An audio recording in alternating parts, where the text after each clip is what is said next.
Hello guys and gals, welcome back to another episode of Haunted Gaming. This time we look at a sequel to a creepypasta we've done recently called Attract Mode. This creepypasta is called Attract Mode 2 - World. Since the day it happened, I'd imagine killing him 1,000 times. Sometimes I'd punch and kick him until he cried and begged for mercy. Other times I'd blow him up or shoot him or do any number of things I'd seen in RoboCop or Terminator. Still, I was only a child and nowhere near capable of killing someone, much less doing it with an improvised explosive device made of household cleaners and 9-volt batteries as I'd imagined it. OAD. That was a name given to my nightmares by the friendly men and women of Plyco Incorporated, makers of fine games such as Urchin 300 and Vague Assault. Plus, of course, Skull and Crossbow, a game I'd forever regret playing. I found it at the mall one day, and it seemed as if someone had put in a quarter and left. I took up the free game and it got into my head. When everything was said and done, something, reached out of the game cabinet and took my friend away. The only reason I'd been spared that fate was because he had tried to horn in on what I was doing, took the controls from me, Nicholas. Less than a year later, I was having trouble remembering his name. I would have chalked it up to my imagination or a dream, or anything that would let me believe it hadn't happened. But Nicholas. His parents searched for him. The police searched for him. His disappearance kicked off a huge scandal for the mall and the arcade. Before long, the Dream Machine arcade was closed due to unrelated circumstances, and I lost my only shot at figuring out what really happened. It didn't help that I lied. I didn't lie because nobody would believe in OAD, the many-ribbed skeleton centipede from some netherworld, though they wouldn't. No, I lied because I couldn't bring myself to admit that I had any part whatsoever in the disappearance or the death of Nicholas. His parents cornered me one day, when I was leaving school and making my way to the bus. They backed me to one of the red brick walls and frantic demanded to know what happened to their son because I must know something and I'm not saying it. I must have looked absolutely horrified, which I was, because one of the bus drivers actually left her vehicle and ran over to see what was going on. It took that driver and 2 other teachers to escort the couple away. Every step, they just kept shouting at me, screaming that they knew I saw who'd taken their boy. And they were right. However, what disturbed me more than anything else was how I felt about it all. I dreaded being discovered. I was frightened that OAD would find me somehow, maybe slip out from under my bed, and I was enraged by my now hazy memories to the point of repeated mental butcherings of that skeletal freak. Yet I was never sad about it. I never shed a tear for Nicholas. I hadn't cried once. When my hamster got lost and we never found it, when Grandma passed away, when my parents fought and threatened to split up, I didn't feel sad about anything anymore. After a while, OAD was replaced by other faces within my imaginary torture chamber. Anyone who annoyed or threatened me in any way. Sometimes it was even Nicholas himself, who had caused the entire problem in the first place. By now I'm wondering if you've considered the fact I openly mentioned Plyco, makers of the accursed, maybe just cursed, game that had so afflicted my young life. Thank you for purchasing for the Plyco 280 game mega console. Plug in the state-of-the-art gaming device directly into your television. For you, it is to enjoy countless hours of fun, 280 games, 280 new adventures. Game included on this console: 21-horse fun run rally, Age of Battle, Arc Control, Beachcomb, Fear Command, Glee, Gorilla, Urchin 300, Vague Assault, Xenophobe 84, and plenty of more. I read the back of the box while my mom was elsewhere in the drugstore. Both of my parents had kept a close eye on me ever since Nicholas was kidnapped, but every once in a while I could slip away from my guards. When she did catch up with me, I was studying the box art. It showed tons of different characters, animals, and creatures all surrounding this odd green hexagonal gaming console with a glowing white P on its surface. "Oh no," she remarked the instant she saw it. "I know," I replied. "I'm just looking." To be honest, I wasn't really that into video games in light of what had occurred. I hadn't played any, hadn't thought about them, and didn't really care to. Still, something about this object in my hands just felt safe. It was like I had been burned in the past, but was ready to start exploring new relationships again. Still, I knew I couldn't get it. So I put it back on the shelf and stepped away, still fixated on its glossy cover. "You're such a good kid." I don't know how to reply to that. Mom walked over to the shelf and looked at the box. As an adult, her eye immediately moved to the red price sticker I'd absolutely pay no attention to. "Well," she thought for a moment. Then, without another word, she picked up the box and carefully placed it in the shopping cart. "Really?" I nearly gasped. "Yeah, we can call it an early birthday present."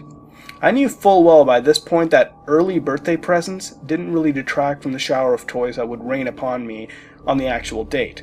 When I got home, she'd regret the purchase. I couldn't be conned by anything short of setting up the console as quickly as possible. The directions seemed confusing, written in broken English and referencing specific cables and cords by technical names instead of the large plug or the screwy-shaped thing.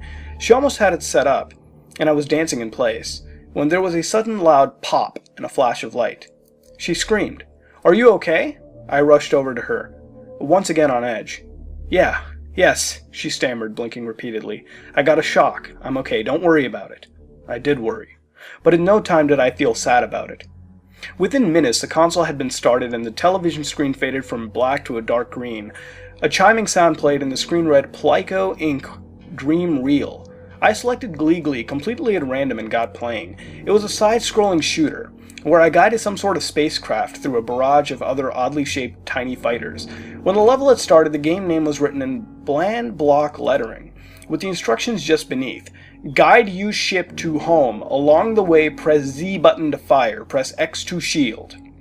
I should mention that the controller, just one, as it seemed, there were no capabilities for two-player modes, was just a directional pad, a shared start reset button, and two little dots marked X and Z. The controls were clunky at best, and, at worst, completely unresponsive. The sound didn't make very good use of the television speakers. Dull, slow buzzes and distorted chirps signaled everything from player damage to the destruction of enemy fighters. I racked up many deaths and plenty of restarts on Glee, but for some reason I felt compelled to keep typing. On what must have been my 6th to 8th restart, the controls were feeling a lot more responsive and easy to use. Either I'd worn in the factory new controller or the game itself was reducing the difficulty for me.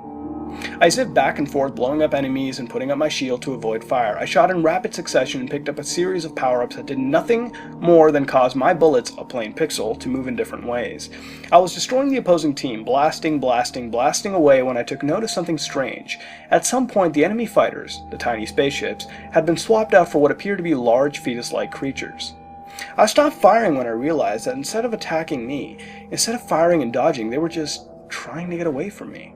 At some point I stopped defending myself against and smoothly transitioned into peppering defenseless pre-birth beings with deadly fire.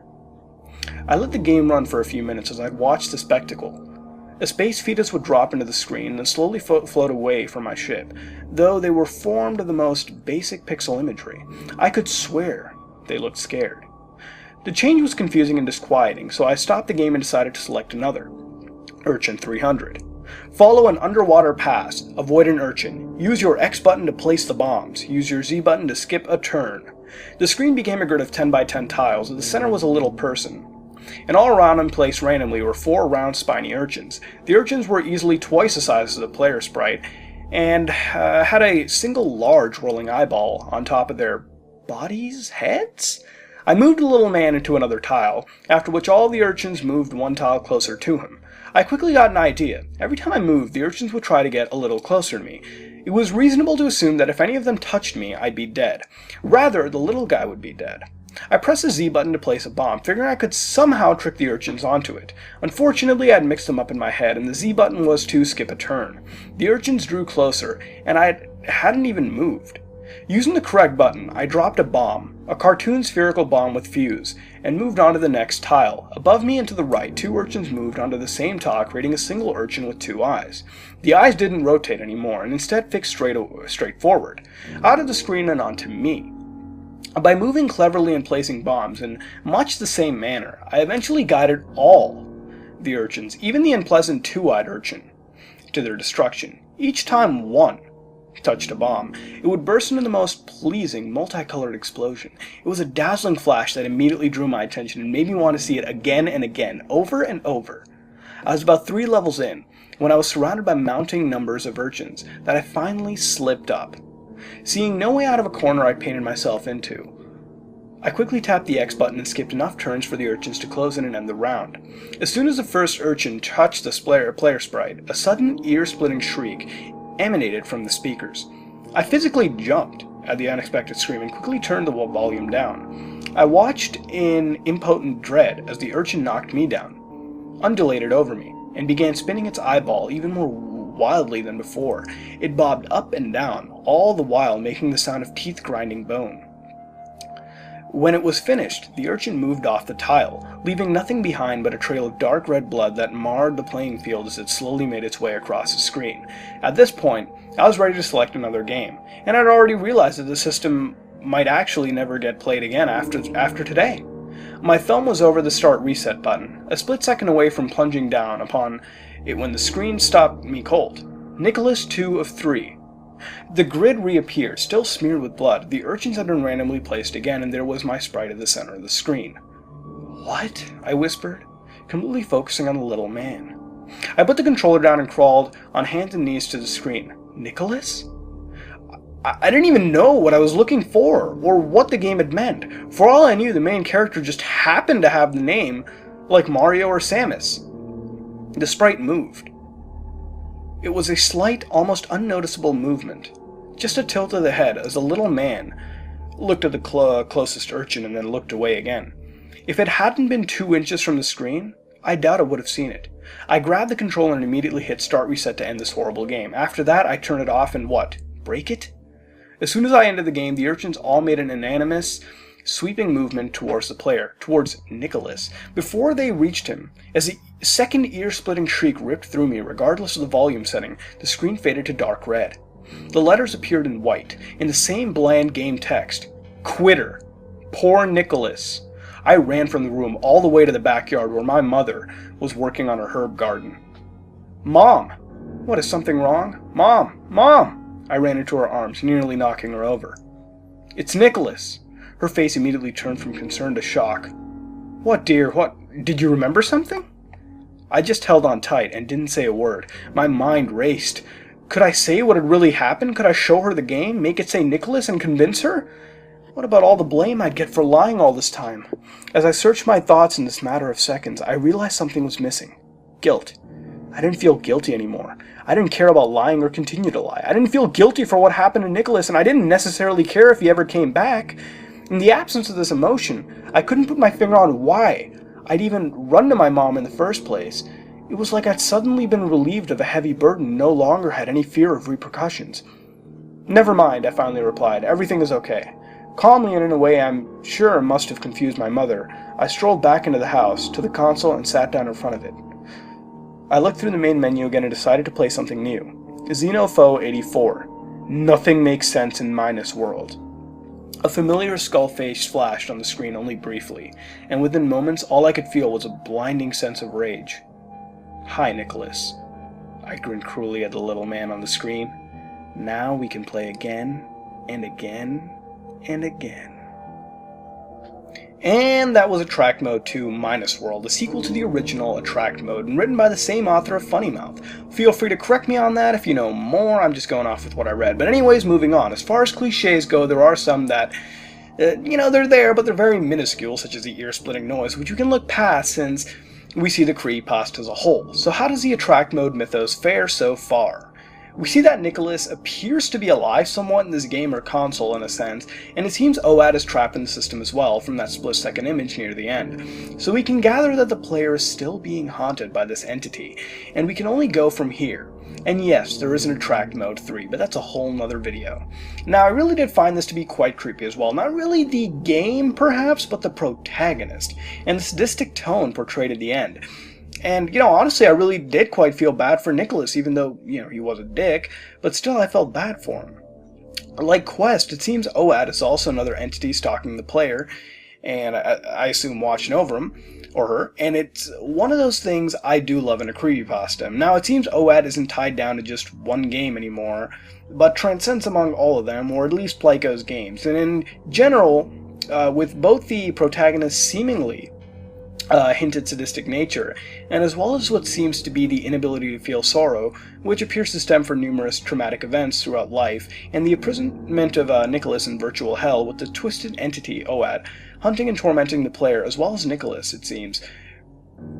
It really sets up for an interesting tale and provides a creepy atmosphere both in this, creepypasta game and in the real world. Now, I didn't really find anything inherently bad with this creepypasta, and if I did, it would really be nitpicking. I guess it had some spelling issues, but those are all technicals. And that's really what I think of Attract Mode 2. Interesting sequel with an intriguing setup for whatever comes after it. What would you rate this creepypasta and what would you change to make it better? This has been another episode of Haunted Gaming, and if you like what you saw, then like, comment, and subscribe. This is me, Mudahar, and I am out.